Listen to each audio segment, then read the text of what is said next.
Hello all, 4-Player Squad Gaming here, and this is our Final Fantasy XIV Dungeon Guide series. This level 60 duty is part of the main scenario quest line and is featured during the quest Winning Over the Worm. The quest giver is Alphino in the Dravanian Forelands. We welcome you to Sohr Khai. It is also worth mentioning at the time of recording this video, 50 tomestones of poetics are awarded upon completion. So without further ado, let's dive into the guide. Head up the stairs and engage with the Cloud Gardeners. These monolith type ads take a while to get going. Kill them quickly and head through the gate. Clear the next set of ads prioritising the Enchanted Fan. When this is killed, it will leave behind a circular wind AoE that will fling the player forward and grant them a haste buff. This can be used to reduce the time taken to kill the other ads. Head up the stairs and clear the Garden Melee and Sanctions. Progress forward and prioritise the Enchanted Fan once again.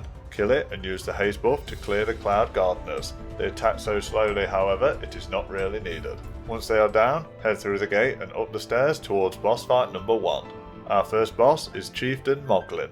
Start this fight as normal with the tank gaining enmity and the party dealing damage. At around 70% health, the Chieftain will summon 3 Moogle ads. Captain Mogson needs to be prioritised. This Moogle will tether to the boss and make it invincible. Quickly kill the Captain to end the tether and the buff.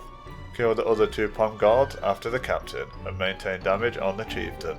After a short while of the ads being killed, the boss will start to cast Pom Praise. We need to attack the ads to knock them out of the resurrection circles placed on them. If they are still in the circles at the end of the cast, they will be resurrected and we will have to kill them again. The Chieftain is a tank and smackable boss, with this being the only mechanic we need to be mindful of. Keep up the damage until the boss is down. Pick up your loot and proceed to the next area. In the next area, head up the stairs and clear the buzzard ads ahead.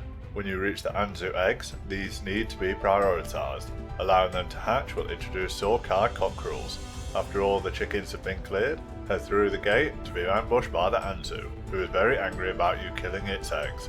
Proceed ahead, clear the next set of cockerels and another Anzu, and by this stage we have killed more birds than the Colonel. Head up the stairs and engage the Tsana Hales and Kargas. Be mindful here of the circular AoEs, avoid these as necessary. Proceed towards boss fight number 2. Poqhiraj is our second boss. Start this fight as normal with the tank gaining enmity and the party dealing damage. The DPS and healer need to stand directly behind the boss and ideally in such a way that the unmarked line AoE from Burn Bright doesn't go through and destroy the walls either side of the fight area. If a wall is destroyed, it will reveal an area of electricity that deals huge electricity damage over time while stood in it. Also, the boss will disappear and place a proximity based damage marker at the end of the platform. Gain as much distance as possible to reduce the damage taken. Directly after this, the boss will use Gallop. We need to position ourselves just to the sides of the central line and be pushed into the remaining walls if there are any. If there are no walls left, stand in the centre during Gallop to be knocked directly into the air and gaining a stacking vulnerability up debuff. The boss will also use Cloud Call on a random player. All players ideally need to go and stand next to an already broken wall, and the cloud will pulse out thunder damage and destroy any walls that are near its location. This will also add stacks of vulnerability up. These mechanics will rotate with more and more walls being destroyed as the fight progresses. It is recommended to get knocked up in the air rather than take the damage from the electrocution debuff in the electric pools. This boss is tricky, but with some good positioning, the fight will soon be over. Pick up your loot and proceed. Once in the next area, proceed forward and clear the broodling ads. Once down, head on to the next platform to see Hraesvelgr fly overhead. Kill the Holy Wyverns and watch out for the large frontal column AoE from the untargetable Blizzard Dragon. Use the newly formed Ice Bridge to proceed. Kill the Blizzard Dragon from before and hop over to the next platform. Hraesvelgr will again fly overhead. Proceed forward towards the final boss fight. Enjoy the short cutscene.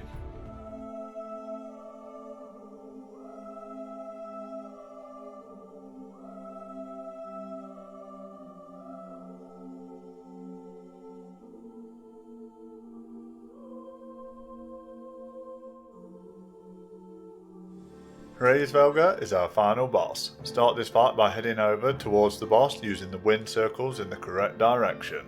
Gain enmity and the party should deal damage as usual.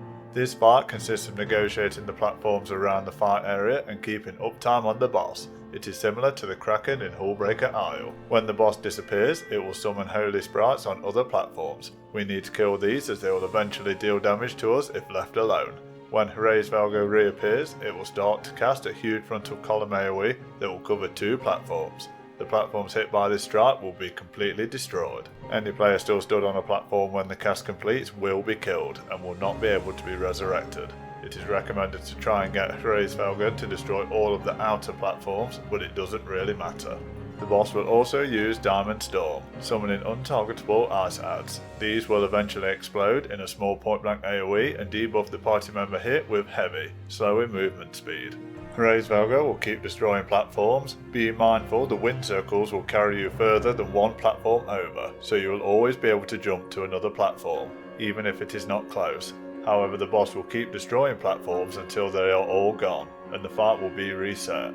During the fight, the boss will also summon dragon head adds that patrol the platforms. These deal damage to anyone stood in their path. Avoid these as necessary. Keep up the damage on Hraesvelgr, and as long as your DPS isn't too low, you will have killed this worm before all the platforms have been destroyed. And there you have it, Sohr Khai is complete. Remember to commemorate the player you believe deserves it most and pick up your loot. We give this trial a difficulty rating 3 out of 5 swords. The second and final bosses of this trial can be a shock and knock you off your pedestal. Good positioning is essential to survive. The special loot for this duty includes the Subjugators, Berserkers, Conquerors, Wranglers, Prophets, Panegyrists and Viking equipment sets and accessories are level 215, the Apologies Orchestrion roll and the Hraesvelgr card. Remember to like, comment and if you haven't already, click to subscribe. Up next is Hullbreaker Isle Hard. We are 4 Player Squad Gaming, thanks for watching.